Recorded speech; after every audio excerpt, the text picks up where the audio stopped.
Welcome to my video about the things that I love about the Gear S3. Now, if you haven't seen my last video, go ahead and check it out, where I talk about some of the things that I don't like about the Gear S3. This included some stuff like notification lag, some of the elements of S-Voice, and maybe some of the apps don't look quite as nice as I thought they might. But anyways guys, in this video I'm going to be telling you why I don't really regret buying the Gear S3 in 2018, and as someone who's actually tested out the newest Apple Watch, someone who's tested out Android Wear on the TicWatch, what I think of the Gear S3 when stacked up against some of these bigger competitors perhaps that are pretty popular right now, or maybe that you might hear more about. But anyways guys, is the Gear S3 still worth buying? Here's 10 reasons why I still love it. Gear S3 really does look really nice. Now, I heard that one reason it looks so good is because Samsung actually hired a watch manufacturer to make the watch, and it really shows. The watch has a beautiful black shininess in the model that I got. The bezel that can rotate is super nice and clicky, feels super premium. The watch band that comes with it is also nice and comfortable. And while the watch is pretty heavy and thick, it's still really comfortable, and actually the adjustments and fit of the watch felt pretty good, so I didn't get much sliding around. I could wear it at the gym. I don't really want to wear it while sleeping, but doing dishes and stuff like that is also useful as well. Overall guys, it's super comfortable, but it also looks really premium as well. I think it's one of the best looking watches out there, perfect for going out at night. It's also kind of sporty looking too, so I think it has a good blend of functionality and premium quality that is worth the asking price. So guys, another reason why I like the Gear S3 is that it's easy to customize within certain limitations, of course. So the cool thing about the Gear S3 is that it uses kind of a widget system. You could pretty much rotate, think of these as kind of like semi-temporary watch faces that you could kind of scroll through to see information about weather, steps, and health and stuff like that. Now initially I was not too into these widgets, but once you kind of figure out how to customize them, they really do shine. You can rearrange the order of them, you can remove them and add them as much as you see fit. And while it could be cool to see more widgets added, maybe in third party or something like that, there are a lot of options you can play around with and add to your screen. But I really like the shortcut widgets, which allow you to create like 5 or 6 custom apps, just like almost as a watch face that you could rotate to.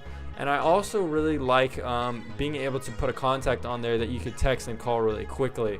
It's just a super good interface, as well as the navigation. I want to talk about that as well. Using the bezel to kind of rotate between these widgets is actually really cool.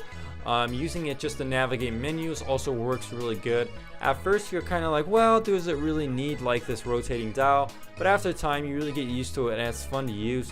And I really liked the ability to kind of scroll through messages and emails and stuff like that. But it's also just kind of cool being able to twist it certain ways to get to that favorite widget that you want.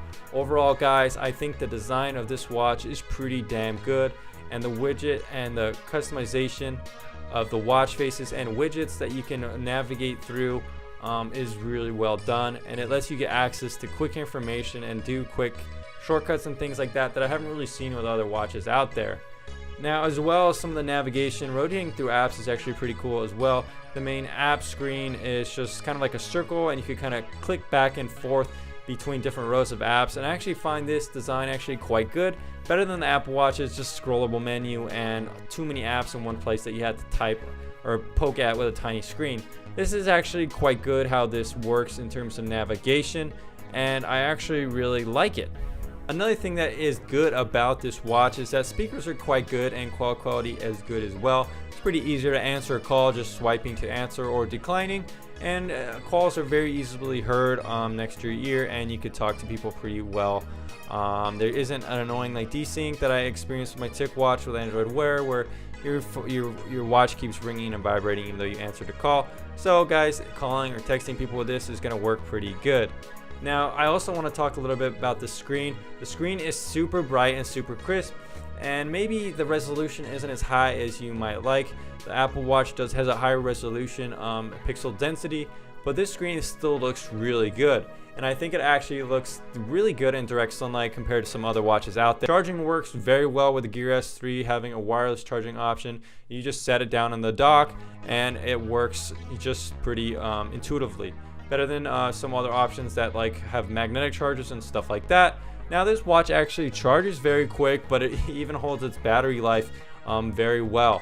Using it a fair amount throughout the day. I still had around 80% left at the end of the day, leading me to the conclusion that I could use it around 4 to 5 days without needing a charge. This is really good and something that's actually quite essential for a watch for some people, compared to, you know, like the Apple Watch, which could last maybe 1.5 days or 2 days, and the TicWatch, which I just reviewed, maybe lasting around 1.5 days as well. So 4 days is really good, and the watch seems super powerful with this device. Now the Gear S3 is a little bit premium priced, around $359. However, you could find it below $300 sometimes. I actually got it for $269. So as you see, the Gear 4 may be coming closer to an announcement date. The Gear 3 is going to drop in price, which makes it, I think, a very good option for people who want a premium watch at a pretty good price. Now, my last thing that I really like about the Gear S3 is that the buttons are nicely placed. With the Apple Watch, you really only have the dial, which is kind of cool how you can rotate it back and forth. But in some ways, I think of the Gear S3 actually having 3 buttons. You have the rotating bezel kind of feature, which kind of acts as like a dial that you can scroll through.